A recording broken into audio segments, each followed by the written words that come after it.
Dakila at dakila at mapagpala po naming Diyos na ang tahanan ay nasa mga langit. Diyos na kayo pong makapangyarihan sa lahat, siyang may lalang ng buong sansinukob at may hawak ng aming mga buhay. Panginoon, ibinabalik muli namin ang papuri at pasasalamat na nauukol sa iyong banal na pangalan. Maraming maraming salamat, Panginoon, sa pagkakataon na muli kami ay nagkatipon-tipon ng aming mga kapatid via Zoom, Panginoon, upang muli pag-aralan namin ang iyong mga mensahe, ang iyong mga banal na salita. At nawa, Panginoon, ang mga maririnig naming mensahe ay maisakabuhayan namin, Panginoon, maging pagpapala sa bawat isa sa amin at kalakasan. At ang lalaking ipinadala po ninyo upang maghatid ng iyong pabalita at tinapay ng buhay na aming pagsasalusaluhan sa gabing ito sa katauhan ni Elder Ephraim Villaruel. Panginoon, siya ay patuloy na inyong gabayan at patnubayan. Pagpalain kasama ang kanyang mga kapatid, maging ang kanyang ang buong pamilya, Panginoon, patuloy na pagpalain. Maging ang mga nandito po lahat sa ministeryong ito, Panginoon, sa gabing ito, pagpalain ang bawat isa, sapatan ang aming kaalaman, maunawaan namin, Panginoon, ang mga mensahe na nais mo pong ipabatid sa bawat isa. Maraming maraming salamat muli, Panginoon, sa iyong kabutihan at kagandahang loob. Salamat sa kasiguruhan ng aming kaligtasan, Panginoon. At salamat, Panginoon, sa pagtugon sa aming mga panalangin. Ito lamang po ang aming hiling sa matamis na pangalan ng aming tagapagligtas, ng aming Panginoong Hesus. Amen. Amen. Purihin ang Panginoon. Talagang nakaka-inspire itong mga kabataang ito. Talagang ang energy, yung heart, nasa kanila. No? Purihin ang Panginoon. Yung magandang awitin. Kayong lahat ay aking binabati sa pangalan natin pa ni Jesus ng magandang gabi at sa lahat ng mga makakapakinig, sa lahat ng mga babahagian natin ito. Na ba tayo ay patuloy na lumago, tumibay, maging masigla, sa pananampalatayang pinagkaloob at pinagkatiwala sa atin ng Panginoon. Nandito tayo sa ating pangalawang gabi ngayon at sa aking pagbabahagi ng salita ng Diyos, pagbabahagi ng tinapay ng buhay, aking hinihiling na ang bawat isa ay manalangin at ramdamin natin ang presensya ng Banal na Espiritu na siya magpapahayag sa atin, magbubukas ng ating pag-unawa upang katotohanan at kapangyarihan ng kanyang salita ay ating maranasan at maging patuto sa ating buhay, na tayo ay maging masigla, maging masigasig, makipagsangkot sa ikatatapos ng banal na gawain ng ating Panginoon. Tayo po ay manalangin. Ama namin banal, muli kami nagpupuri, nagpapasalamat sa inyo sa oras na ito at nagpapakumbabang magpasakop sa gabay ng Banal na Espiritu upang sa aming pagkain ng tinapay ng buhay, kami ay patuloy na tumibay sa pananampalataya, lumago sa inyong biyaya, at lalong maging malapit at maging sensitive sa mga mensahe at gawain na inyong pinagkatiwala sa amin upang ito ay aming gampanan at tapusin ang inyong banal na gawain. Sa pangalan ng Panginoon Jesus. Amen. Okay.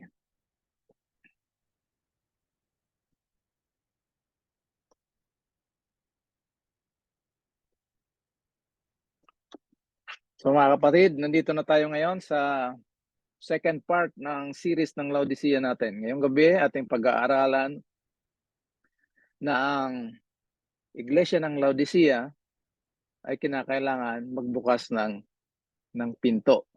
Ano? Yan. So, ipapaalala ko lang mga kapatid na yung mga pinag-aralan natin na mga nakalipas, at least doon nakita natin, at least kahapon nakita natin yung panawagan sa atin ng Panginoon. Tandaan natin at huwag nating kalilimutan ito. Napakahalaga mga kapatid, na ang sabi ng Panginoon, as many as I love, I rebuke and chasten. Sinasaway, verbally, at bibigyan ng disiplina. So ang payo ng Panginoon na tayo ay maging matatag, maging masigasig at magbalik loob. Napag-aralan na natin itong pagbalik loob. Ngayon, in what sense na tayo ay magbabalik loob sa Panginoon? Alam niyo na mga kapatid, madaling magbalik loob, madaling magsisi kung nakita natin at kinumbik tayo ng Holy Spirit na ang ating ginawa ay mali. So kagaya ng mga taga Nineveh, through the message of Jonah, sabi ni Jonah, tigilan niyo na yung mga ginagawa niyong kasamaan, pang-aapi, sa kapwa, panglalamang sa kapwa, lahat ng mga kasamaan talaga. At narinig nila mula sa hari, narinig nila ang mensahe, alam nila na merong mensahe galing sa Diyos. So nag-order ang hari, magbago tayo. So it took the grace of God from the message of Jonah, sila ay nag-turn around. Pero mga kapatid, mahirap sa isang mabuting gawain, mahirap sa isang matuwid na gawain, mahirap sa isang relihiyosong gawain, tapos sasabihin, magbago tayo. Pero si Kristo mismo ang nagsabi nito kasi siya lang ang nakakaalam ng intensyon ng puso natin. Kaya purihin natin ang Panginoon mga kapatid na sa kabila ng ating kahinaan, mga limitasyon, pagkukulang at pagkakasala, ang Panginoon ay matyagang nagmemensahe, lumalapit at ngayong gabi sa ating pag-aaral siya ay kumakatok sa pinto ng ating mga puso. So reviewin muna natin ng konti itong repentance. Bakit humihiling ang Panginoon na tayo ay magbalik loob? As many as I love, ay aking didisiplinahin, sasawayin, at didisiplinahin, sasawayin at didisiplinahin. At sinasabi niya, maging matyaga, maging matatag tayo, maging masigasig tayo, at magbalik loob. So in what sense? Pag-aralan natin yan last December, no? Change of mind. Alam niyo yung verse 17 na sinasabi natin as a church that we are rich, we are increase of good, at wala tayong kailangan kahit anuman. Pero bilang totoong true witness, ang sabi ng Panginoon na tayo ay mga kawawa, miserable, pulubi, bulag, at hubad. So doon, ito yung term na gusto ni Jesus na mag-turn around tayo, magbalik loob, magsisi mula sa ating sariling evaluation papunta sa evaluation ng ating Panginoon Jesus. Pangalawa, ito na nga yung sinasabi kong mahirap. In terms of direction. Direction saan?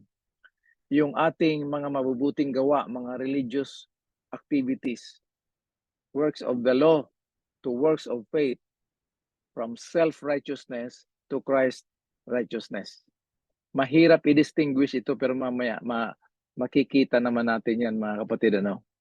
So ipag-pray lang natin. So ngayon,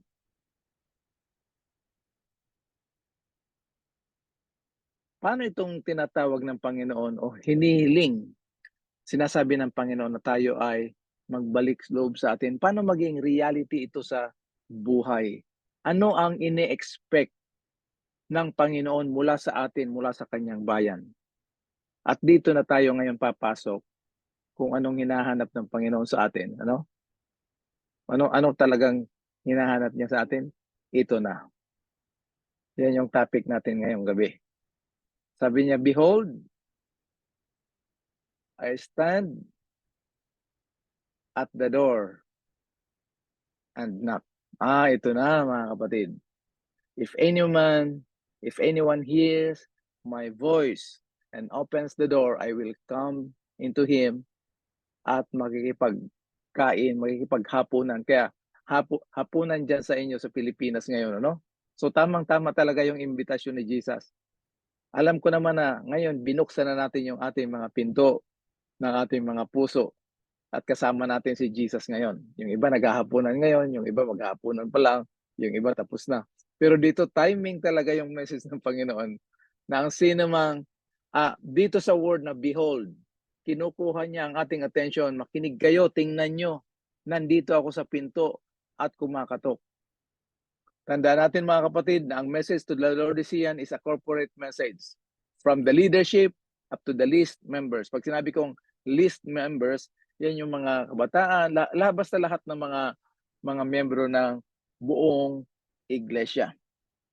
Pero ngayon, ang pakiusap ng Panginoon ay magiging individual ang ating tugon. Katugunan or tugon, ang ating response, magiging individual if anyone hears my voice. Hindi no, mga kapatid? Yan. So, yung expression na itong knocking at the door, kukunin niya yung attention at sinasabi niya, ako'y kumakatok sa inyong pinto. Gusto kong pumasok. Mga kapatid, ito ay kinuha ng Panginoon kasi lahat ng activities ng Panginoon mula sa kanyang pagkabuhay dito sa Matthew hanggang Revelation, lahat ng activities ng Panginoon ay hango sa Old Testament. Kaya ang isa sa foundational Bible verses natin na ginagamit pag mag-Bible study tayo, yung Isaiah chapter 8 verse 20, and to the law and to the testimony. If they speak not according to this word, it is because there is no light in them. So to the law and to the testimony. So itong knocking at the door, at gusto kong pumasok sa inyo, hinango ito sa awit ni Solomon, Songs of Solomon or awit ng mga awit. Hindi ko alam kung gaano nyo dalas o nabasa na yung Songs of Solomon. Pag ang mind natin ay spiritual, maraming Kristiyano na ayaw sa aklat ng Songs of Solomon kasi para sa kanila, para siyang religious pornography. Pero mga kapatid, it's not pornography. It is the deep expression ng Panginoon sa pamamagitan ni Solomon kung paano siya gusto magkaroon ng intimate relationship sa kanyang bayan. So, wag nating iisipin yun. Kaya nga meron tayong bagong pag-iisip, new mind, the mind of Christ. So yan ang tatandaan natin mga kapatid, ano? So ngayon, itong Songs of Solomon, talagang isinulat ito sa mga taong espiritual. Yung nakaranas na ng bagong buhay sa espiritu. Kasi pag membro lang tayo ng church, kahit anong denomination, pag tayo ay walang paglago at hindi tayo nabuhay sa espiritu at walang paglalago, pag binasa natin yon, ang mind natin ay talagang papasukin ng kaaway at i-distort yung message. So tanda natin mga kapatid, no? Ito ay hango doon sa awit, yung theme ng Songs of Solomon, awit ng mga awit, siguro yan sa Bible. Ano? So ito yung concern ng Panginoon na gusto niya magkaroon ng close, intimate fellowship or relationship sa kanyang mga anak, sa kanyang bayan. So dito, ito yung ikinakatok ng Panginoon at tumatayo. Kinukuha niya yung ating attention. So una, na dapat makita natin dito yung expression na, behold, nandito ako. No? So, interesting ito na expression kasi gusto niya makuha ang ating attention. Pagmasdan nyo ako, tingnan nyo, nandito ako. So, makita natin, ang kasunod niyan, pagkakuha niya ng ating attention, sinasabi niya, nandito ako, nakatayo sa pinto at kumakatok. Ngayon, mga kapatid, tandaan natin to. Ang tono o yung dating ng kanyang pagtayo at pagkatok at pagkuha ng ating attention, para bagang nakikipag-usap ang Panginoon, ano? Talagang kapag binasa mo lang yan, ganun. So, ipag-pray natin, ano ba talaga ang message ng Panginoon? Pag tinignan natin, basahin lang natin to at sariling interpretation natin, ang arrive, ang dating sa ating pag-uunawa ay si Kristo ay talagang nasa labas. At ngayon, kung nasa labas siya, ang magiging kahulugan nito, ang dating yung Laodicean church para siyang unconverted. So ngayon, ang magiging tanong, kausap ba dito ni Kristo yung mga unconverted na mga tao? Siyempre hindi. Ang kausap niya dito yung kanyang bayan. 'Di ba? Kasi church nga ito, Laodicean eh. In-identify niya na Laodicean church ito yung kanyang sariling bayan. Bigyan ko kayo ng example mga kapatid. Lumaki ako at halos tumanda sa mga evangelism natin, lalo na nung panahon ng mga 70s to 80s to 90s.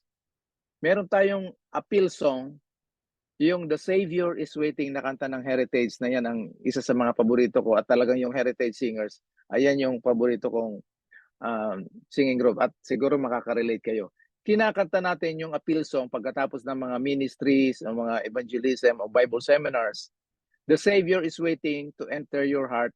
Kinakanta natin o inaawit natin doon sa mga unbelievers nag-attend ng seminar at ina-appeal natin sa kanila na ang Panginoon, ang tagapagligtas, ay naghihintay. The Savior is waiting to enter your heart. Mga kapatid, mabuti ngayon marami ng mga kanta, pero so hindi ko na siya masyado naririnig ngayong ang appeal song. Meron tayong bagong appeal song na na kinakanta yung parang magbago sa buhay mo ngayon, parang ganun. Medyo mabigat na ano yan, mabigat na mga kanta kasi tinuturo doon ay pagbabago. Parang pag ang mga kabataan natin mga kapatid ay mag-pray, at least hindi ko alam diyan sa Pilipinas. Dito sa amin, maraming kabataan na cute mag-pray, pero ang turo ng mga magulang, Dear Jesus, help us to be good. Pag yun ang prayer natin, mabibigo tayo dahil ang business ng Panginoon is not to make us good, but to crucify the sinful nature and give us a new life in Jesus Christ.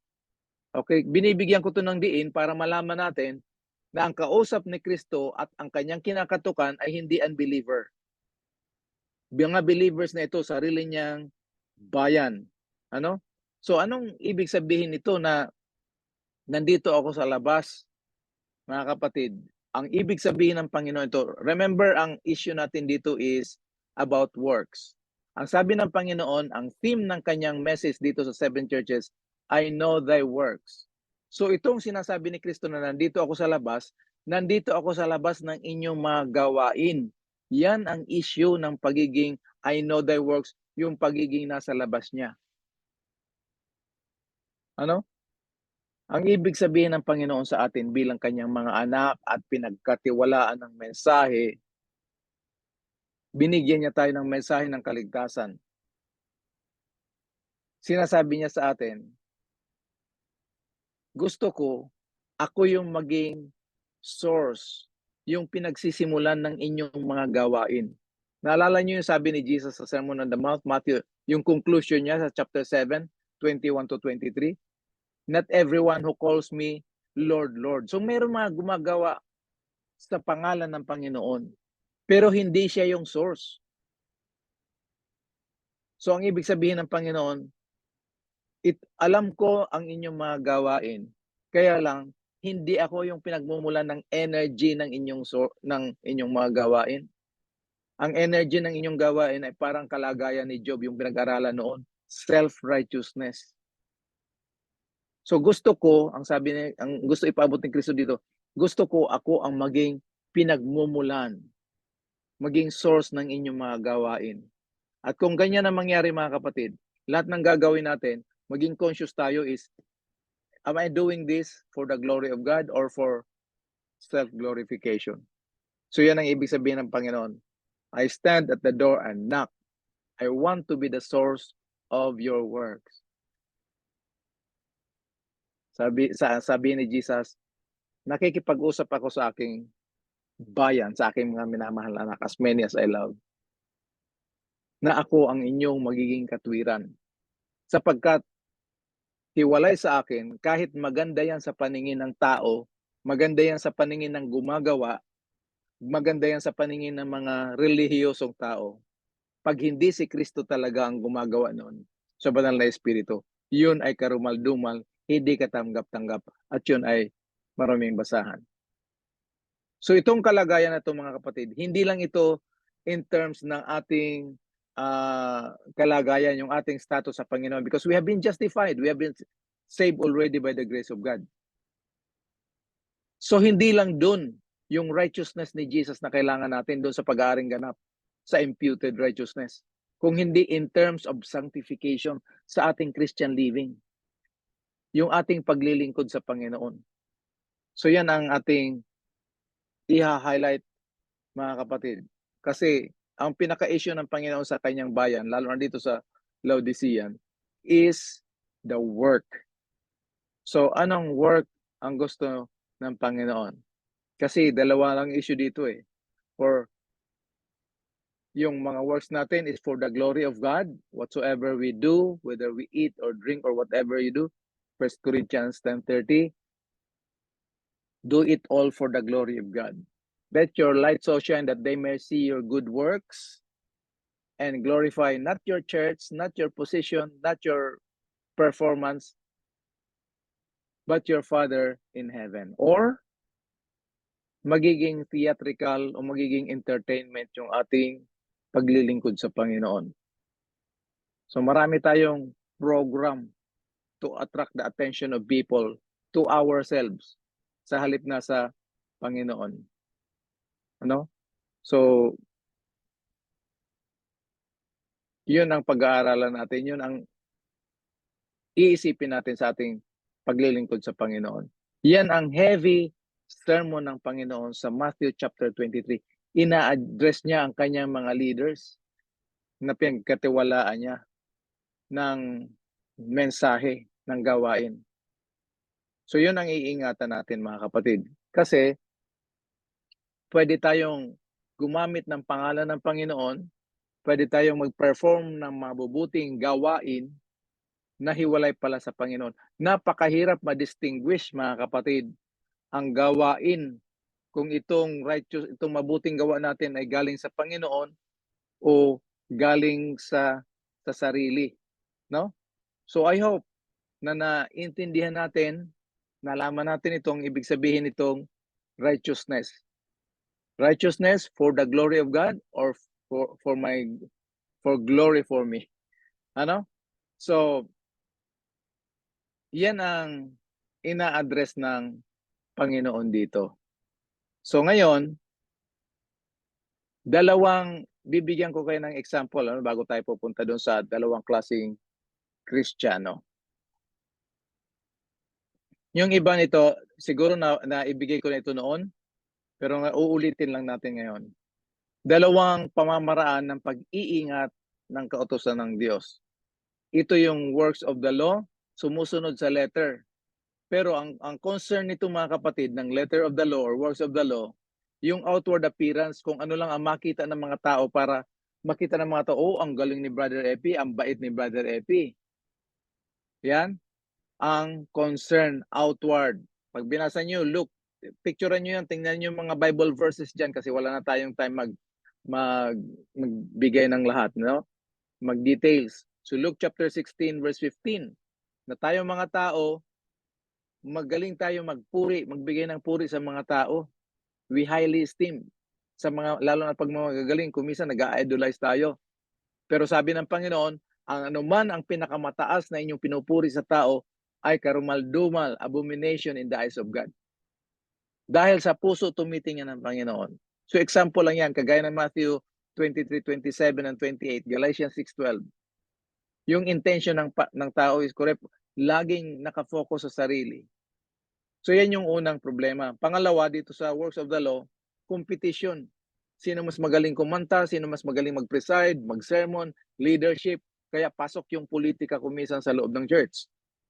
Kasi we are all keeping the law, but just the letter of the law. Yung pangatlo, nakalista yan lahat kung anong mga ginagawa natin para meron tayong proof na ito. Kita mo? Naalala niyo yung Pharisee na nagpe-pray, yung sa parable? Sabi niya sa Panginoon, kinakausap niya yung kanyang sarili at ipinaparinig niya sa Panginoon.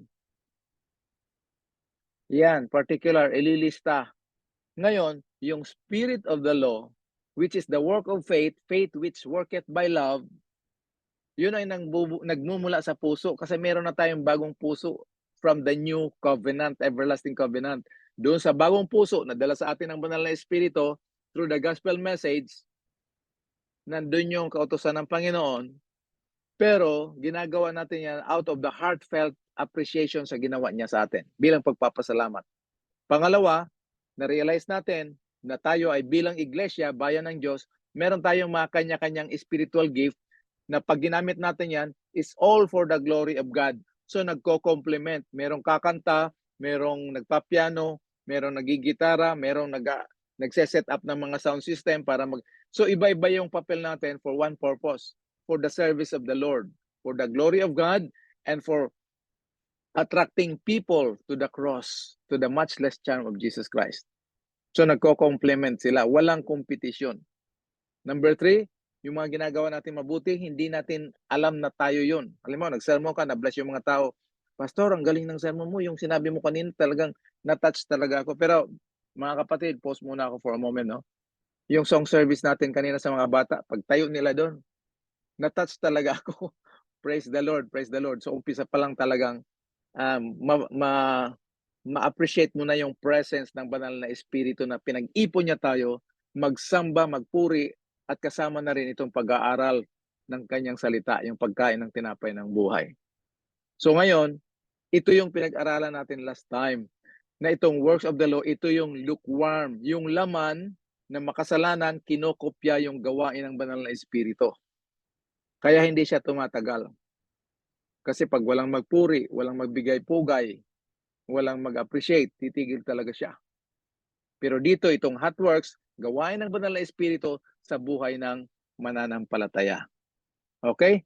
So ngayon, bibigyan ko kayo ng example kasi dalawang klaseng Kristiyano na tinutukoy ni Pablo. Punta muna tayo dito sa 1 Corinthians chapter 13. 1 Corinthians chapter 3 verses 1 to 3.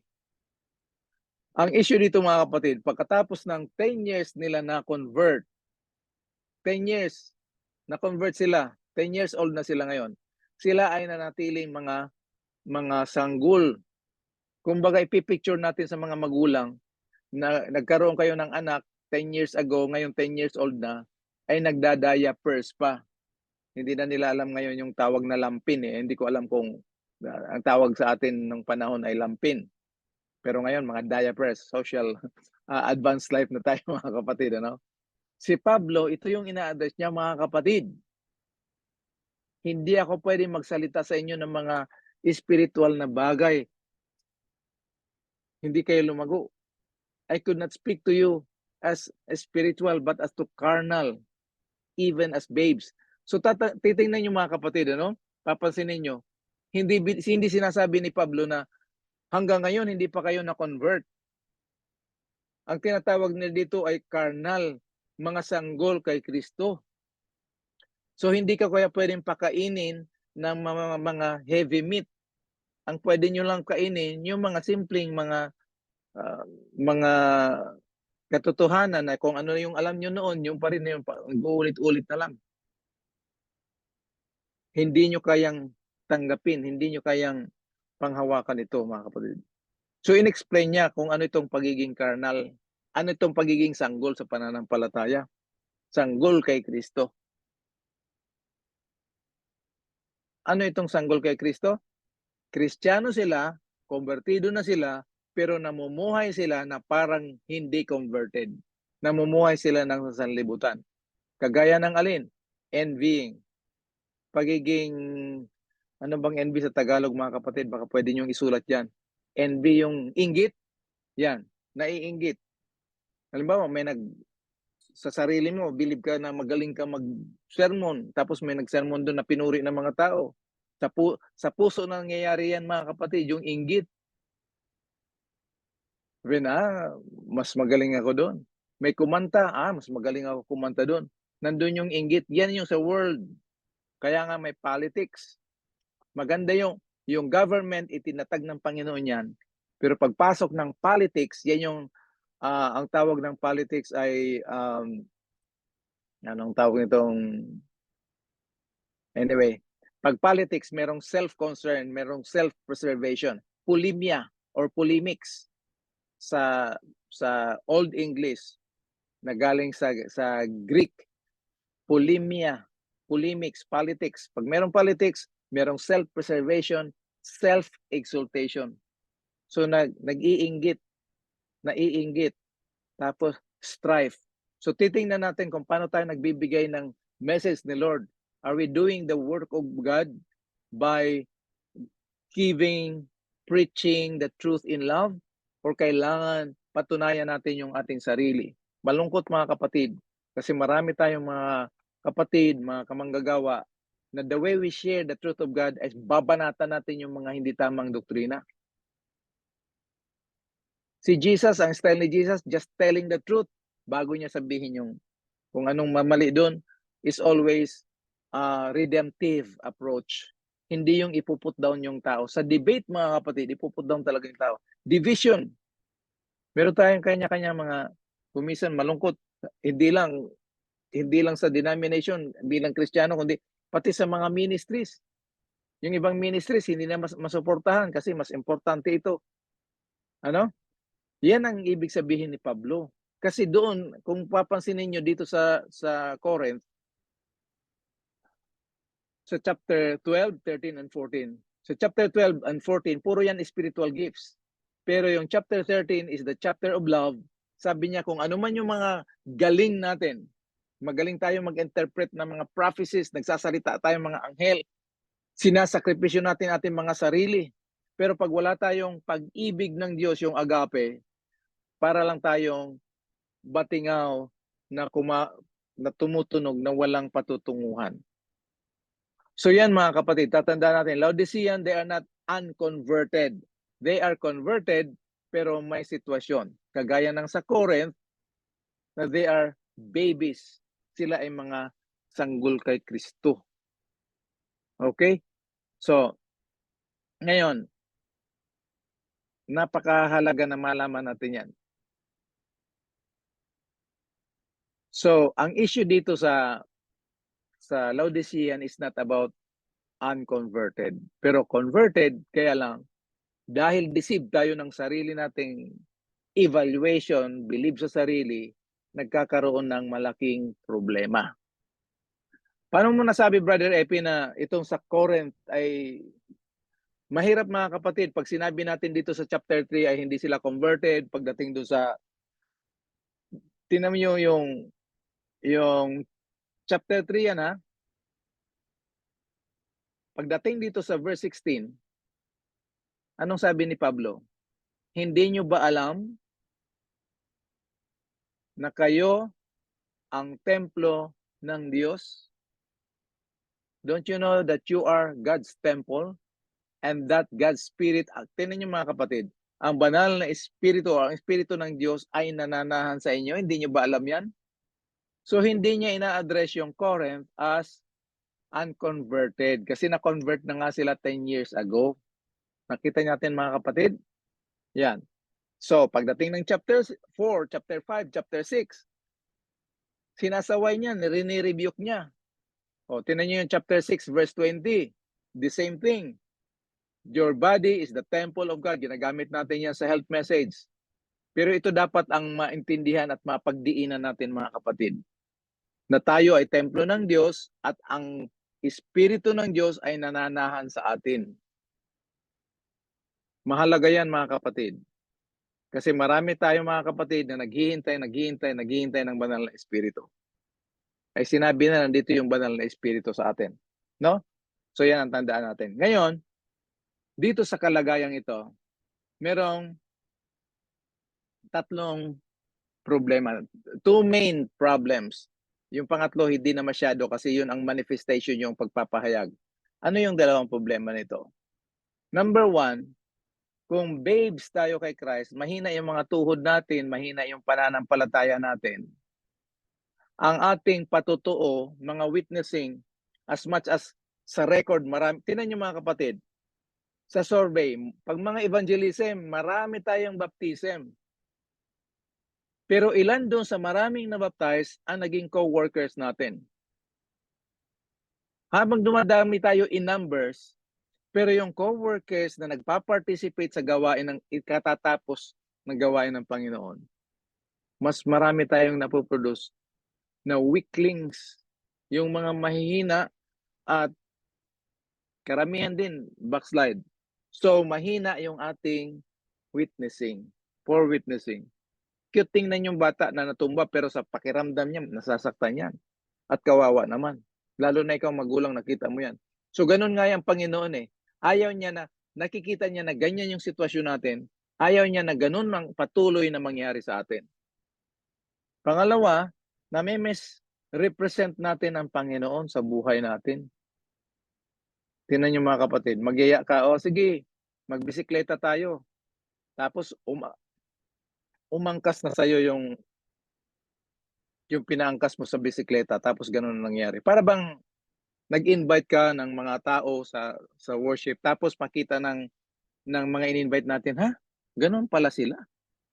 So, parang ayaw na lang nila sumama. Example mga ganyan, karamihan ng mga presentation natin, mga prophecy, darating ang panahon na tayo ay uusigin.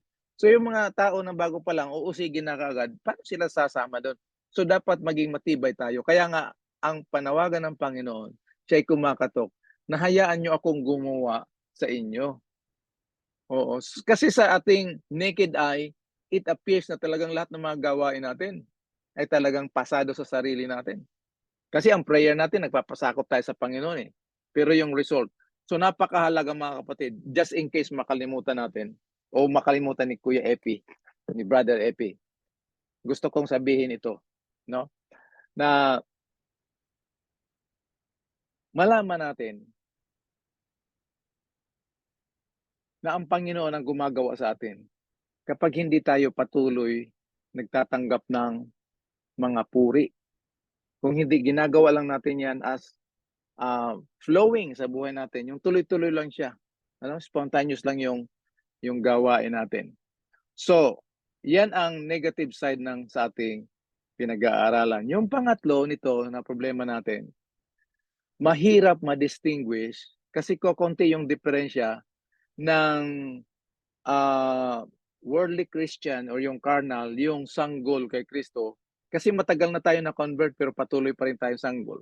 'Pag marinig mo 'yan, 'pag magpe-pray ikaw, 'pag may i-request ka mag-pray, magtuturo ng iba. Ano, yung mga sa small group, sa mga worship o prayers, magtuturo ng iba. So, alam niyo nangyari sa Eastern Europe kung paano sila pinasok ng communist. Kasi yung mga Christians do'n nag-umpisa na silang dahan-dahan namuhay na kung anong lifestyle ng sanlibutan. So, pagpasok ng communist, madali na lang sila kasi nando'n na sila sa loob ng bitag, ng kaaway. So, no way out na sila. But praise God, ngayon hindi na. Pero kung paano nangyari 'yon. So, ito yung pangatlo mga kapatid, mahirap ma-distinguish kung mag-i-invite tayo ng mga tao tapos kung nakita nila sa labas, nakikita sila sa kabuhayan at yun din ang makita sa atin, mahihirapan talaga sila. Okay? So ngayon, bilang mga Kristiyano at tumanggap na kay Kristo at pahihintulutan natin si Kristo na mamuhay sa buhay natin.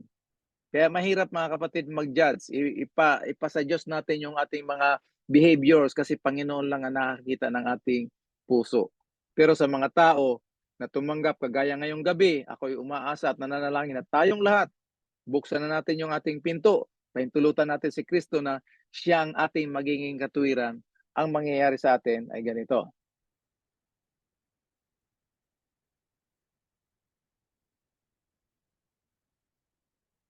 Yan, kita niyo yan? Yung kung anong hinahangad ng laman kasi nandito na si Kristo sa atin, siya na yung namumuhay, siya na yung naghahari.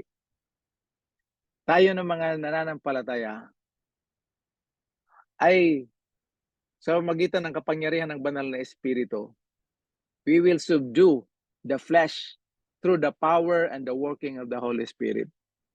Outside of the gospel, tayo lang ang gusto natin may payong.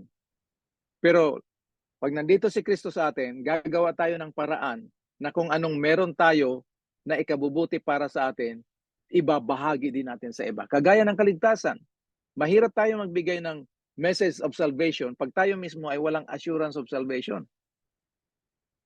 Nandun pa rin tayo sana maawa ang Panginoon.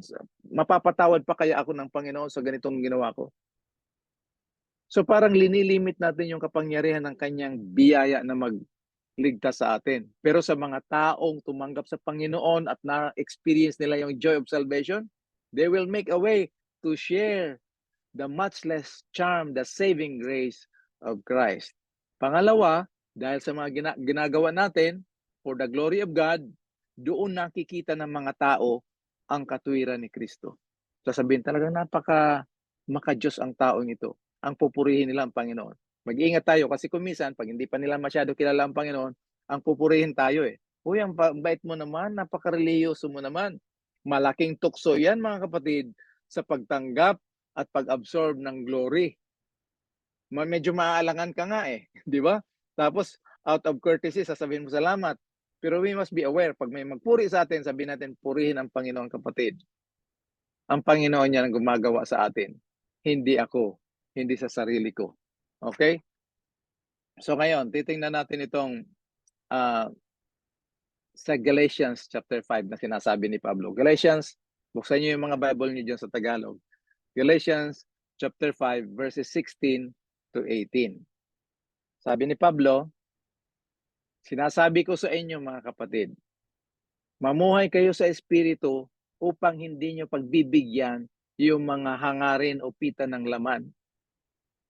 So ito yung verse 16 mga kapatid. Huwag natin gagamitin yung verse 17 and 18 na hindi natin isasama itong verse 16. Kasi itong verse 17 and verse 18, explanation ito nitong verse 16. Ang tinutukoy ni Pablo na bilang mga mananampalataya, tayo ay mamuhay sa Espiritu kung gusto kong talagang in love na tayo kay Jesus at ayaw na natin yung kasalanan. We have hatred for sin kasi alam na natin kung anong resulta niyan at anong ginawa sa ating Panginoon Hesus. Ito, mamuhay tayo sa Espiritu, sa magitan ng pananampalataya, at hindi na natin pagbibigyan kung anuman ang hinahanap at hinahangad ng makasalanang likas natin. Bakit? Sapagkat ang ating makasalanang likas, kailanman yan ay kontrang-kontra sa Espiritu. At ang Espiritu din mismo ay kontra din, hindi sila mag-partners, sila ay mag-contrast. Kaya ngayon, kung tayo ay nagsasabi, tayo ay Kristiyano, converted, pero ang lifestyle natin ay driven by the lust of the flesh, the lust of the eye, and the pride of life, magiging mahina yung ating witnessing. So magkalaban yung spirit tsaka sinful nature. Sabi dito sa verse 18, they are in conflict with each other hanggang sa ikamamatay na natin, kakamatayan natin yan mga kapatid. Hindi, that can never be reconciled. So that you do not do what you want. But if you are led by the Spirit, you are not under the law. Ngayon, itong phrase na, itong line na you are not under the law dahil we walk in the Spirit. Kukunin niya na mga ayaw ng Ten Commandments. Sasabihin, okay tayo, pag nasa Espiritu tayo, wala na tayo sa Ten Commandments. Ang ibig sabihin niyan mga kapatid na you are not under the law. You are now living in the Spirit in harmony of what the law requires. Nakuha natin mga kapatid. Basahin nyo Romans chapter 8 verses 3 and 4. Kung ano ang hinihiling na katwiran ng kautusan, hindi kaya ng laman dahil pinahina tayo ng kasalanan. Anong ginawa ng Diyos? Romans chapter 8 verse 3, yung mga nagbubukas ng Bible. Anong ginawa ng Diyos? Pinadala niya ang kanyang bugtong na anak na kagaya ng ating makasalanang laman at hinatulan, saan nananahan ng kasalanan? Sa laman. Hinatulan yung kasalanan sa laman. Sa verse 8, Romans chapter 8 verse 3. Anong sabi doon? Upang ang katwiran ng kautusan ay matupad sa atin sa lumalakad sa Espiritu at hindi na sa laman. So yan ang ibig sabihin na you are not under the law. Hindi ibig sabihin na ipinako yung kautusan.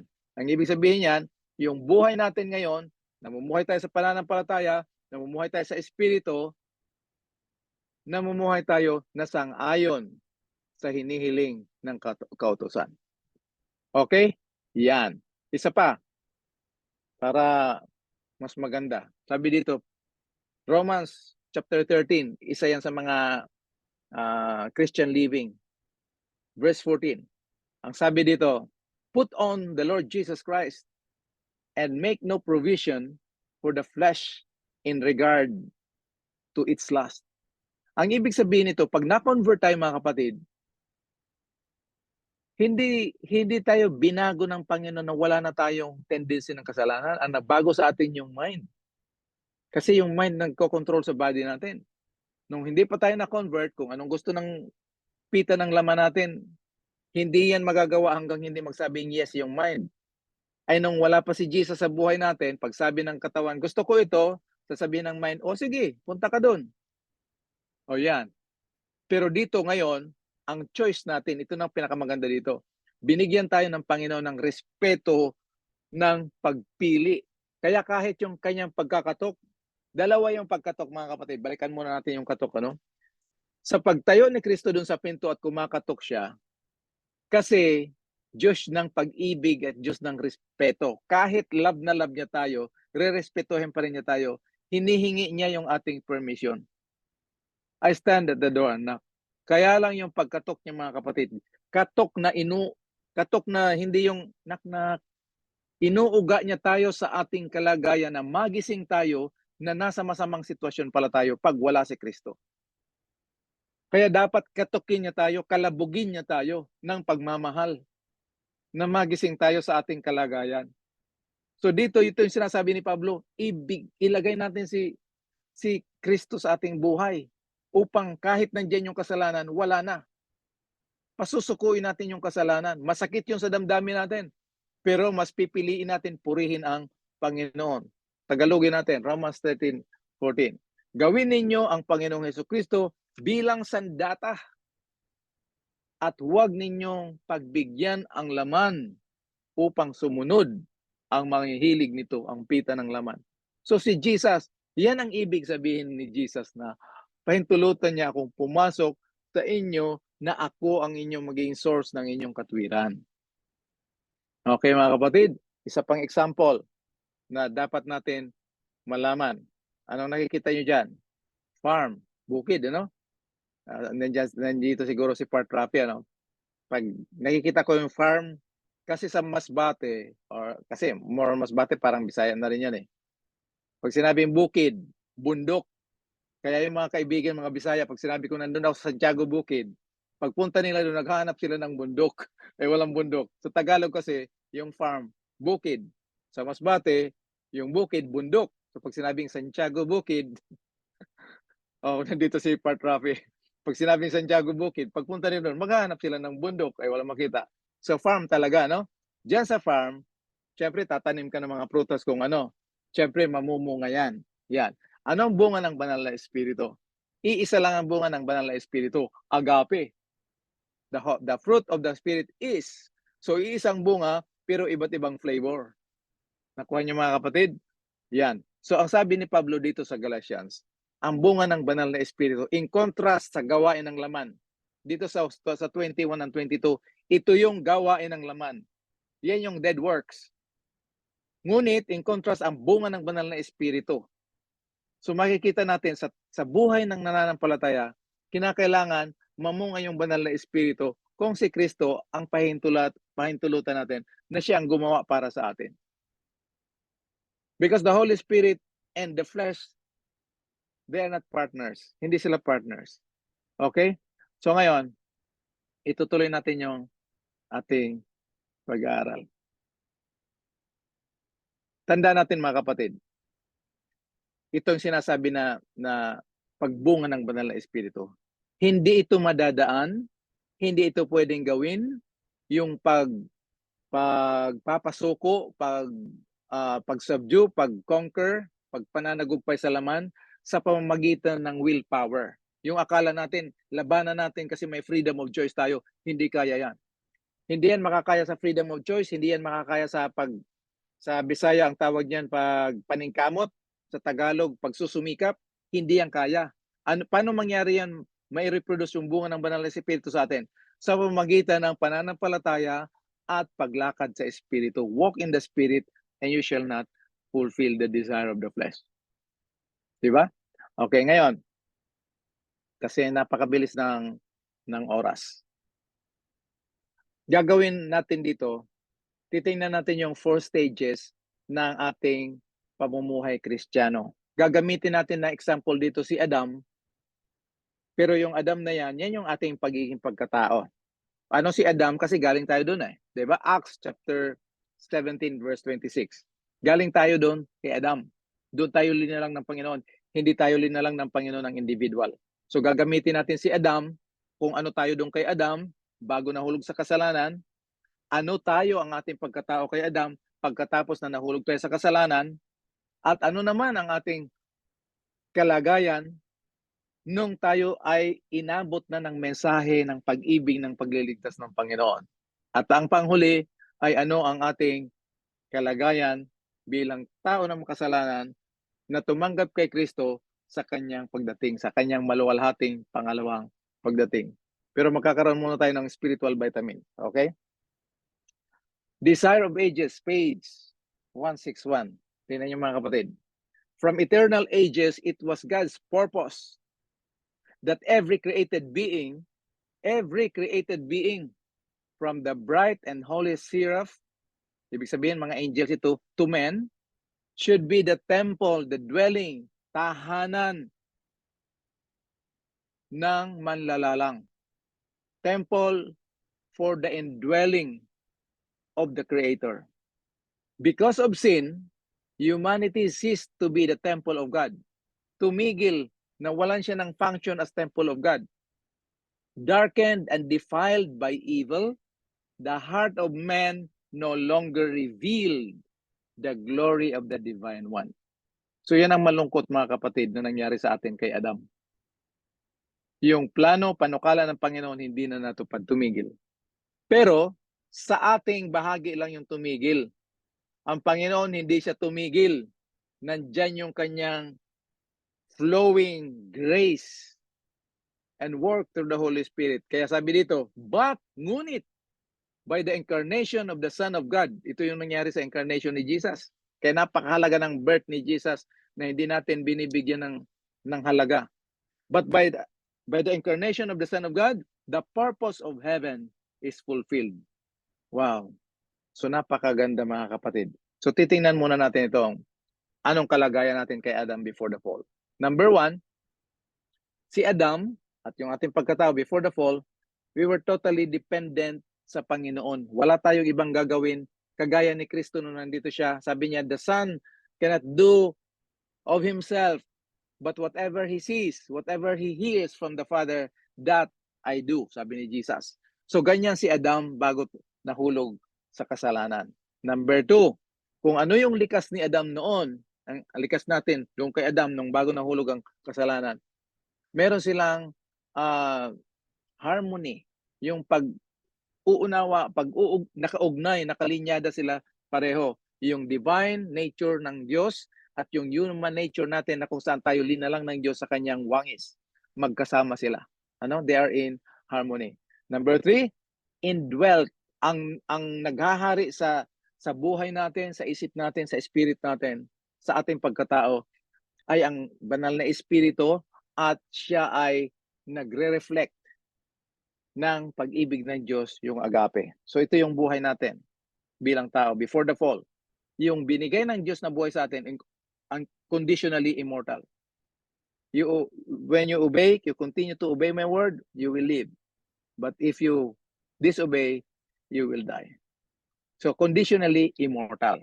Okay? If you don't eat the fruit of the tree. Ngayon, yung status natin, we are reflectors of God's amazing love. God's image and indwelt by the Holy Spirit. So ngayon, alam naman natin yung istorya, nahulog si Adam sa kasalanan, damay tayo dun lahat. Romans chapter 5 verses 12 to 14 and up to 19. Yan ang naging kalagayan natin. Yung kasalanan ni Adam, nadamay tayo doon. Paglabas natin dito sa mundo, kagaya ko, lumabas ako dito sa mundo 1965, yung likas ko ngayon, ang likas ko ay nakatalikod na ako sa Panginoon. Okay? So, ang aking likas, nakatalikod sa Panginoon, pagdating sa spiritual na bagay, ako ay patay. Wala akong gana, wala akong interest, wala akong kahit anong, kung ano man ang tungkol sa Diyos, bahala siya kung may Diyos o wala. Yan ang nature natin. Kaya kung meron kayong makilala mga atheist o mga ano na hindi naniniwala sa Diyos, na normal yan sa tao because we are spiritually dead. Letter C, self-love. Ito yung human love, conditional, changeable, self-centered, eros. Yan ang nag-take over. So hindi na tayo nagre-reflect ng likas ng Panginoon. Kuha natin mga kapatid. So, originally, reflector tayo. Ngayon, si ako na ang nakikita kasi puro na lang si ako. Yung concern na lang natin sa ating sarili. D, human life came under the curse of the law. Naging nasa pailalim tayo ng sumpa ng kautusan kung saan tayo ay iniligtas o tinubos ng Panginoon. Itong ating pagkatao ay naging alipin ng kasalanan.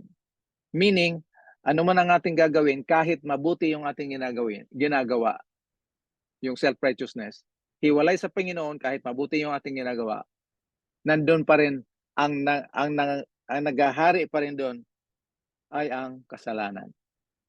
So resulta niyan, in contrast, itong buhay natin ay kinakailangan mamatay. Yung kamatayan na sinabi ng Panginoon doon is eternal death. Pero through the gospel program, hindi na tayo dadanas ng eternal death, matutulog na lang tayo as consequences. Kasi imagine niyo naman kung meron kayong lolo ng lolo nyo, buhay pa ngayon at umabot na ng 500 years kagaya ng kung sino mga sa Old Testament, ano na itsura nila ngayon? So thank God through the gospel program, ang kamatayan na nararanasan ngayon ng mundo ay tulog. Tumanda siya, madisgrasya, pinatay, nagpakamatay, o nagkasakit, matutulog lang yan sila.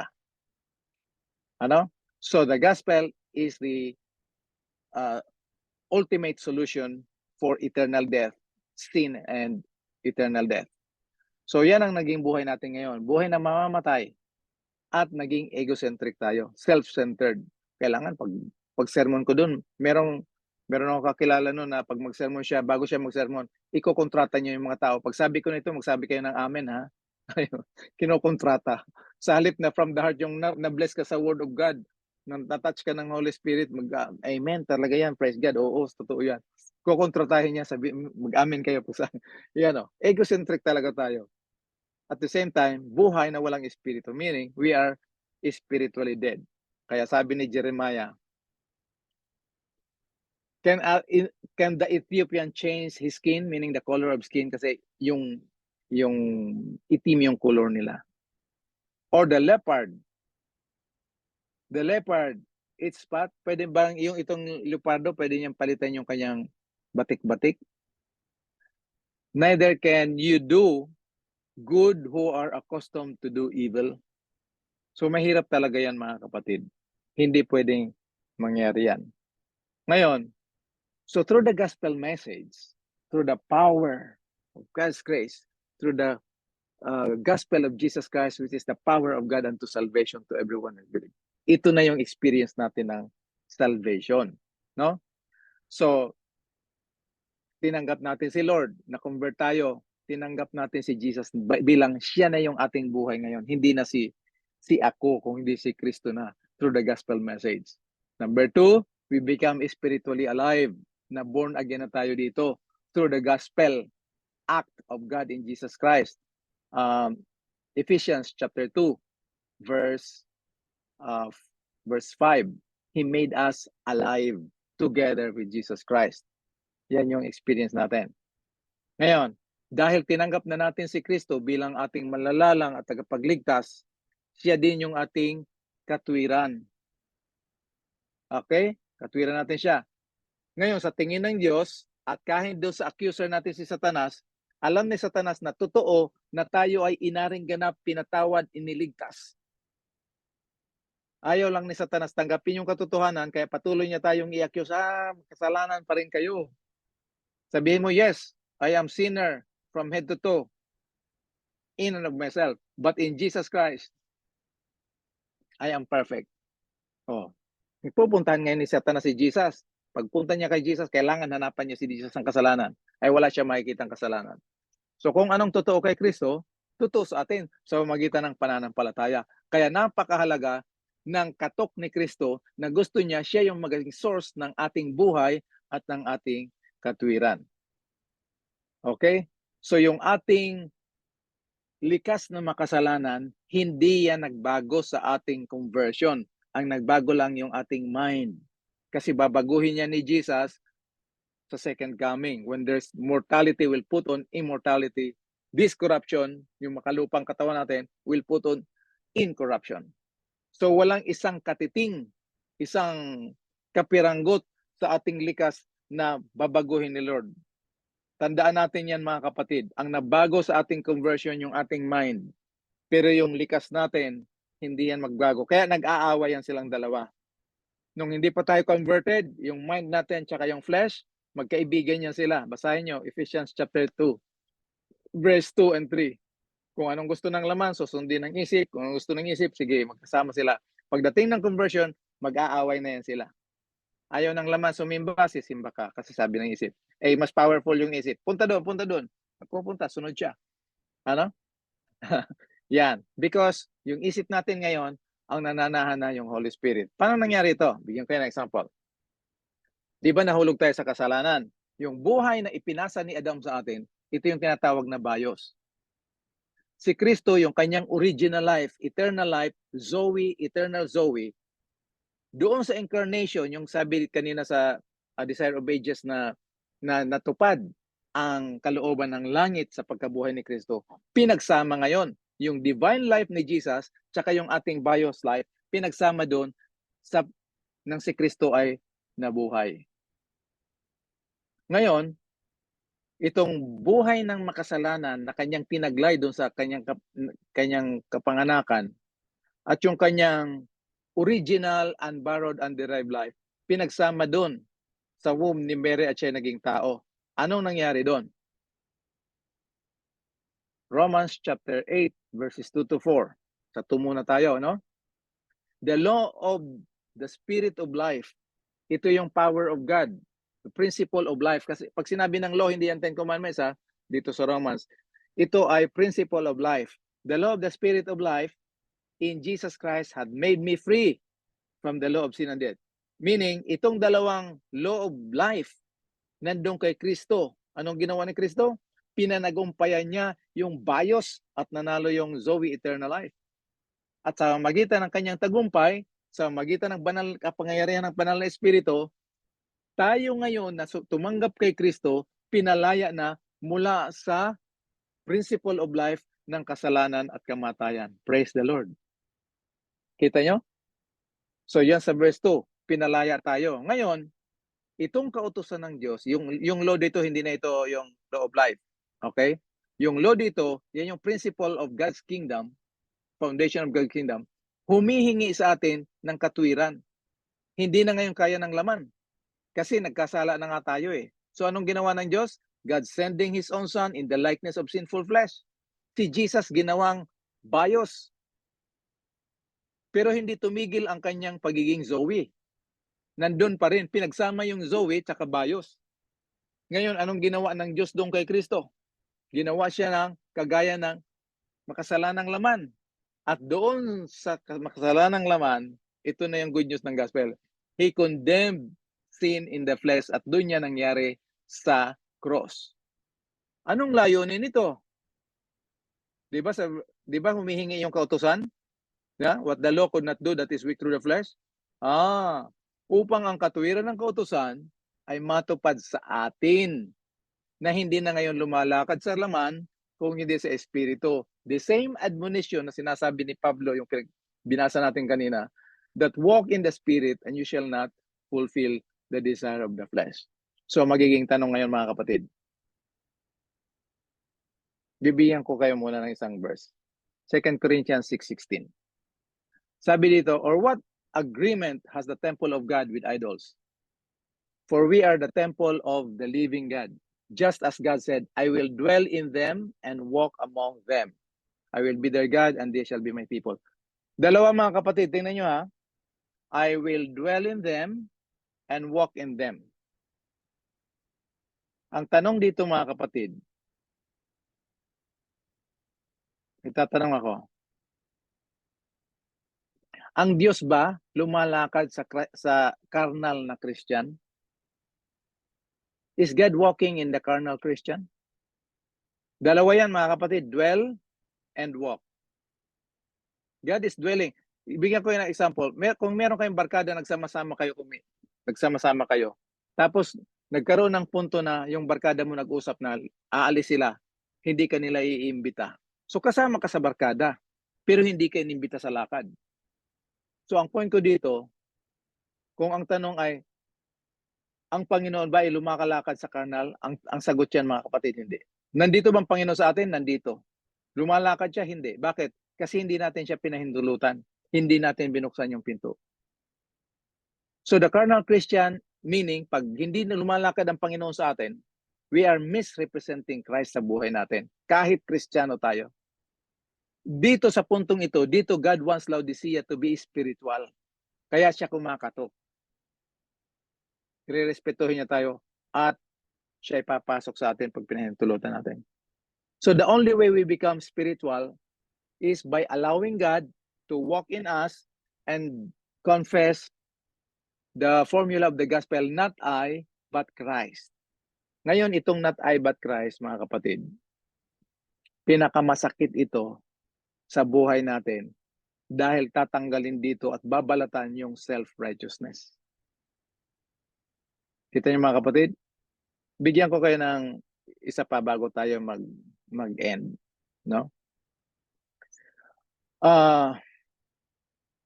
Yung taong hindi kumbertido, isa lang ang pwede niyang gawin sa buhay. Tanda natin to, no? Isa lang ang pwede niyang gawin sa buhay, mamuhay sa laman. Pero yung taong kumbertido, dalawa ang pwede niyang gawin sa buhay. Pwede siyang lumakad sa laman at pwede siyang lumakad sa espiritu. Kaya sabi ni Pablo, walk in the spirit that you will not fulfill the desire of the flesh. Nakita niyo ang problema ng isang Kristiyano? Problema sa ating sarili. Pero sa Panginoon, hindi problema yan. Privilege niya yan na yung inagaw sa kanya ni Satanas, binawi niya ngayon. So ang admonition, pipili tayo. Paggaganahin ng Panginoon yung choice natin. Kaya kumakatok siya. Ulitin ko, unconverted person can only do one thing. Live a sinful life. Kahit mabuti yung pamumuhay niya morally, still, he is under the umbrella of sin. Under the law of sin. Pero yung Kristiyano, believer, dalawang pwede niyang gawin. Ano yon? To continue to walk in the flesh or walk in the spirit. But it is through the power of God's grace, through the presence and the working of the Holy Spirit, na bibigyan niya tayo ng lakas lumakad sa espiritu. Okay mga kapatid? Kaya napakahalagang tandaan yan. So, kaya patuloy ang ating struggle bilang Kristiyano. Kagaya sa Romans chapter 8, puntahan niyo yung Romans chapter 8, sinasabi ni Pablo na ang lahat ng mga linalang ay umiiyak, groaning. All creation has been groaning na para siyang sakit ng isang nanay na manganganak. Mula pa noon hanggang ngayon sa present time. Pero pag binasa niyo Romans chapter 8 verse 23, hindi lang yung mga taga-sanlibutan, pati yung mga nananampalataya, tayo din ay nakakaranas ng sakit. Kahit tayo itong unang bunga ng Espiritu, pero meron tayong groaning inwardly. Kaya naghihintay tayo for the adoption and redemption of this body, yung when this corruption will put on incorruption. So mga kapatid, sa last part ng ating pag-aaral, itong pang-apat, ano tayo, di na-convert na tayo ngayon? Two choices. We continue in the flesh or in the spirit. By the grace of God, mga kapatid, inaapila ko sa inyo lahat, in the name of Jesus Christ, this Imus District 2 under the leadership of mga pastor dyan, Pastor Ronald, at Pastor Jemar, at Pastor, sino yung isang pastor dyan, at sa mga leader, tanggapin na natin, buksan na natin si Lord ngayon. Ano? So, ito na yung mangyayari pagdating ni Jesus. Tayo na patuloy lumalakad sa pananampalataya at sa espiritu, naging representative tayo, tinanggap na natin si Kristo ngayon, hindi na tayo lukewarm, Tayo ngayon ay hot works na through the Holy Spirit. Habang naghihintay tayo sa katotohanang pagdating ng maluwalhating pagdating ng Panginoon Hesus, ito ay ating hinihintay. Tayo ngayon, pagdating ni Jesus Christ, itong ating makalupang katawan will put on immortality and incorruption. Number 3, yung pangalan ng Panginoon, dati nami-misrepresent natin. Ngayon, by the grace of God, His name is vindicated to the Laodicean church who submitted themselves and opened the door and together eating with Jesus Christ, the bread of life. Okay? Letter D, we will be in the presence of God together with Jesus Christ and the Holy Spirit for eternity. Ngayon, ito yung pinakamatindi. Yung ating converted mind ngayon, pagdating ni Jesus, patuloy yan na converted. Ito ngayon yung ating immortal body, incorruptible, ay ngayon, once again, they will be in harmony to worship God, to honor, glorify, and serve God for eternity.